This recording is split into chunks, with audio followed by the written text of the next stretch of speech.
Começamos no norte da Inglaterra, na festa de aniversário daquele que é provavelmente o morto-vivo mais famoso de todos os tempos, o Drácula de Bram Stoker. Publicado há 125 anos, esse clássico mundial abriu as portas para a literatura deste gênero. Mas de onde vem o fascínio pelas histórias de vampiros? Foi na década de 1890 que o escritor irlandês Bram Stoker teve a ideia para sua famosa obra Drácula durante umas férias em Whitby. No romance, o príncipe das trevas desembarca aqui, e é quando começa o pesadelo. Hoje, Whitby é local de peregrinação para fãs do gênero, mas porque as histórias do Drácula e de vampiros no geral ainda são icônicas hoje? É uma história muito boa. É o romantismo e as consequências do amor e da decepção. Acho que a luta do bem contra o mal. Vimos dois morcegos sobrevoando a abadia e a lua como pano de fundo. Aí entendi a imaginação de Bram Stoker. Ele deve ter visto a mesma coisa. Porque é assustador.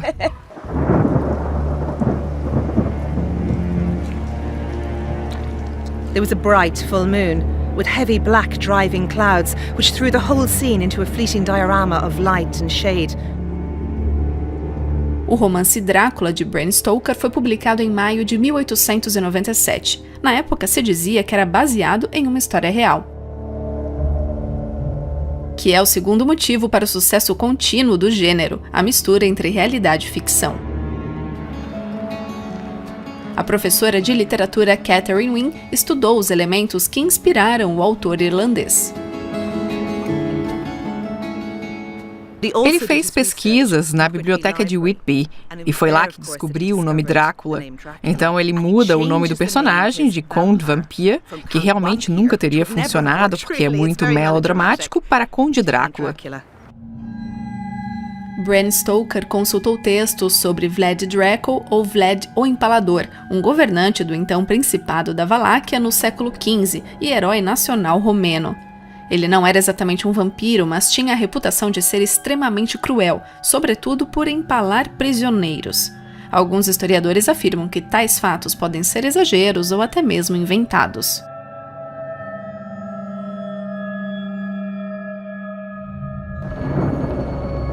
Stoker escolheu o nome da primeira vítima em uma lápide no cemitério da igreja de Santa Maria. Swales. It's a great name though, isn't it? Swales é um ótimo nome. Ele vê esse nome aqui e decide dar esse nome ao personagem que revela a Mina e Lucy todas as lendas da cidade e é a primeira vítima de Drácula em solo britânico. Porque, claro, antes disso ele fez vítimas no barco. Of the vampire. Of course, there are victims on the boat. De fato, em 1885, a escuna russa Dmitri naufragou durante uma tempestade na costa de Whitby. Outra história verdadeira que chega ao romance de uma maneira um pouco diferente.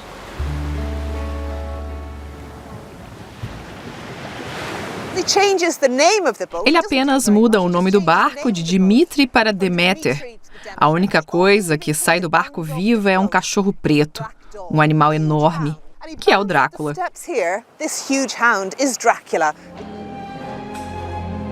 Stoker incorporou em seu romance a lenda local do Barghest, um fantasma em forma de cachorro preto malvado.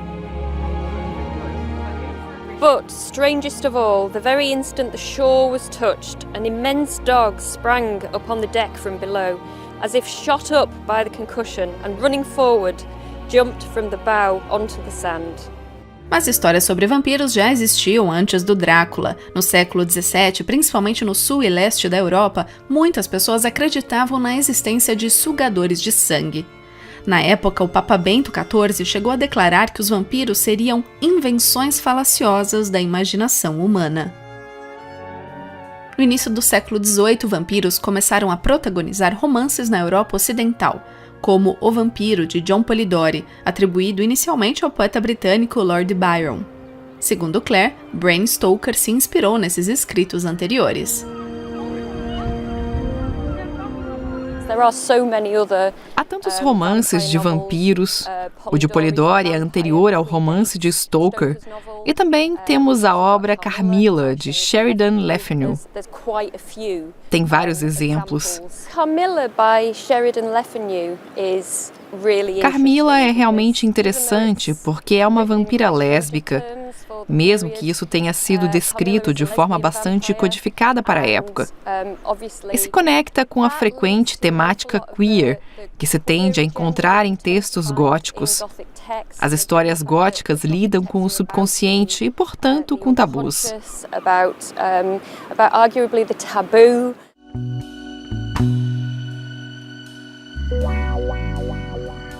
O que nos leva ao terceiro motivo que explica a contínua atração pelo gênero, o erotismo. As histórias de vampiros sempre vêm cheias de desejos proibidos.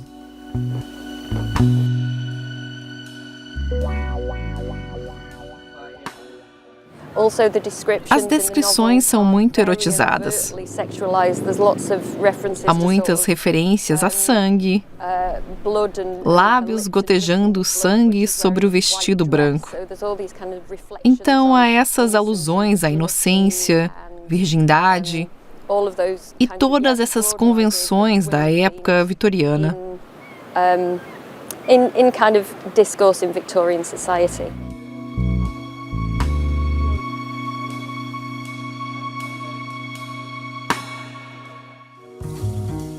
Depois da celebração do 25º aniversário do romance de Stoker em 1922, o interesse pelo gênero parece diminuir, até que Drácula aparece pela primeira vez na tela do cinema. O filme Nosferatu, do lendário diretor alemão Friedrich Wilhelm Murnau, criou uma base para todos os outros filmes de vampiros. A reinvenção do Drácula como estrela de cinema é o quarto motivo para o triunfo do gênero.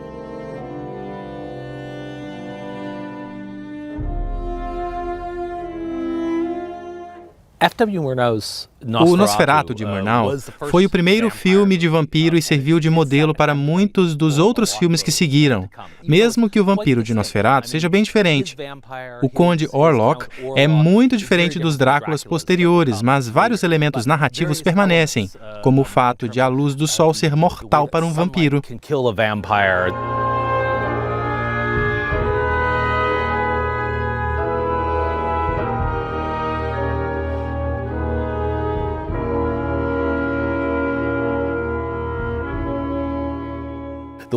E o jeito com o qual o Conde Orlok cobiça mulheres jovens e as captura à noite entrando pelas janelas do quarto, isso se repete em outros filmes de vampiros.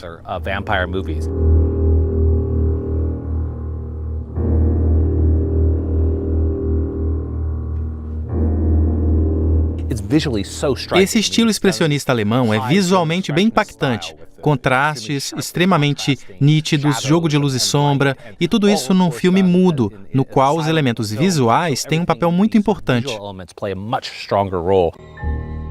Porém, os produtores de Nosferatu nem se preocuparam em adquirir os direitos da obra de Bram Stoker. Simplesmente mudaram os nomes. Drácula se tornou Orlok.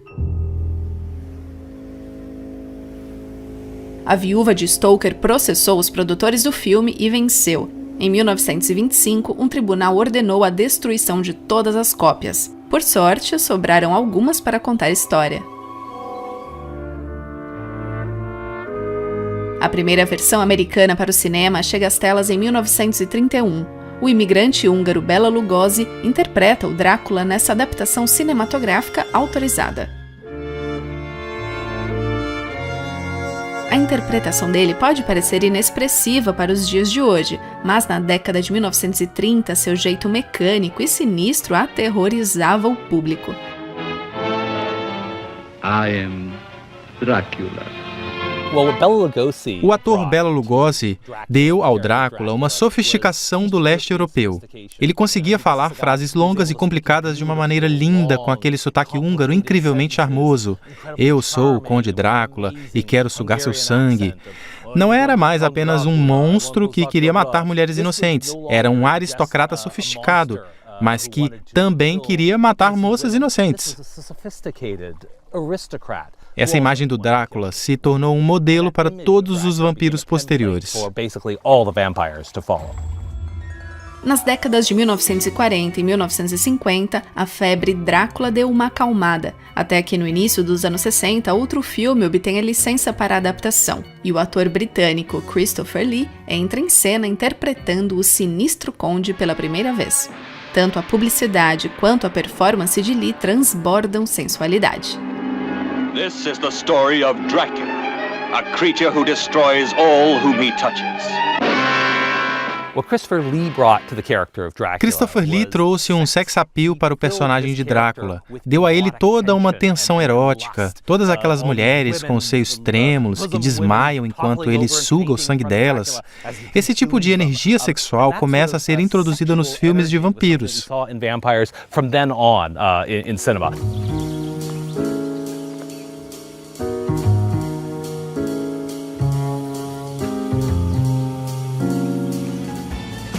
E vamos ao quinto motivo da popularidade do gênero, a perspectiva feminina.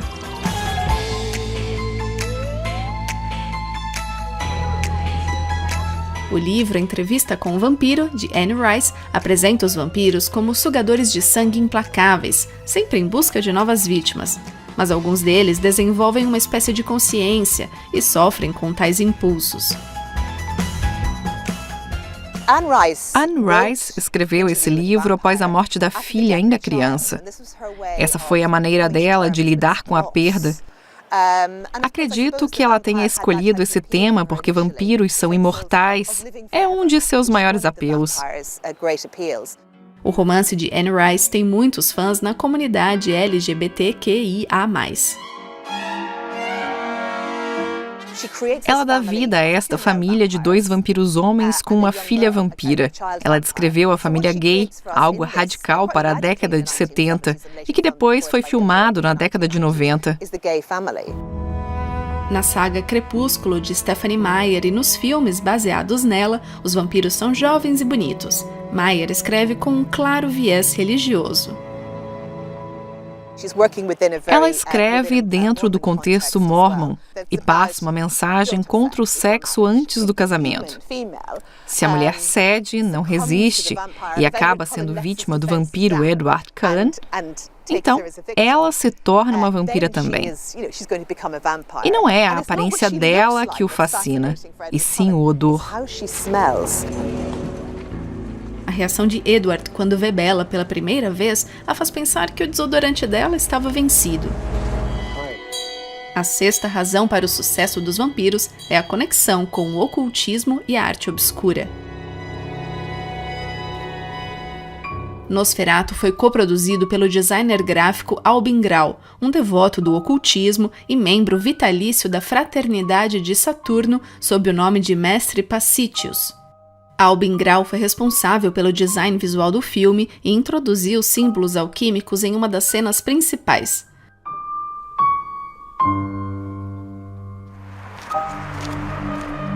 A atuação convincente e assustadora do ator Max Schreck também alimentou rumores de poderes sobrenaturais.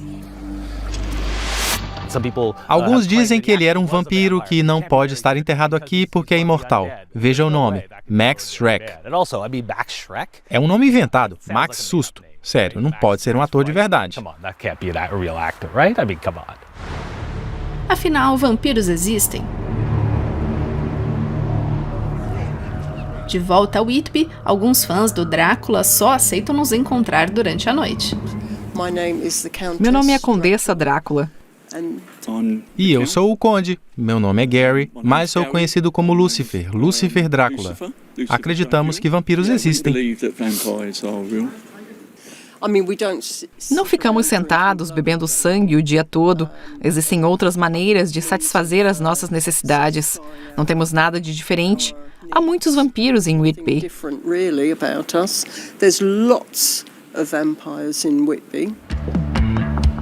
Será? Mas uma coisa é certa. 125 anos após a publicação do romance de Bram Stoker, Drácula segue tendo milhões de fãs em todo o mundo. O gênero sempre reaparece com o sangue fresco de cada nova geração. Stoker morreu em 1912, 10 anos antes do primeiro filme sobre vampiro. O que o criador teria dito sobre o sucesso de sua criatura? Acho que é uma homenagem maravilhosa ao legado de Bram Stoker e Drácula, porque Stoker era um homem do teatro e passou a vida inteira em meio a figurinos, vendo produções teatrais, produções góticas. E que homenagem ter esse evento, esses figurinos, essas apresentações e pessoas vivendo suas fantasias. O romance tem exercido uma forte tração sobre a cultura popular. Dá para ver isso claramente em Whitby, com todas as atrações turísticas e lojas inspiradas no Drácula de Bram Stoker. Tudo isso o torna muito popular. O trabalho dele em tempo integral era dirigir um teatro e acho que todo diretor de teatro adoraria que uma peça sua fizesse sucesso por 125 anos. Ele inspirou milhares de escritores e diretores e há eventos como esse final de semana em Whitby que reúne pessoas que celebram o estilo gótico e os elementos que Stoker apresentou ao mundo em 1897. Espelho, espelho meu, quem foi o melhor Drácula de todos os tempos? O conceito de Bram Stoker de que vampiros não refletem a própria imagem continua resultando em ótimas interpretações. Bom, se não podemos perguntar ao espelho, então vamos aos fãs. Quem foi o melhor Drácula? Para mim, Lugosi é o Drácula arquétipo. A relação pessoal dele com o personagem era única. Ele era um ator húngaro da Transilvânia e refugiado político. Todo mundo conhece seus trejeitos, a capa, a gravata, o sotaque. Sempre fui fascinado por Christopher Lee. Para mim, pessoalmente, ele simboliza o Drácula. Max Schreck e sua atuação em Nosferatu permanecerão como um dos melhores filmes de terror de todos os tempos.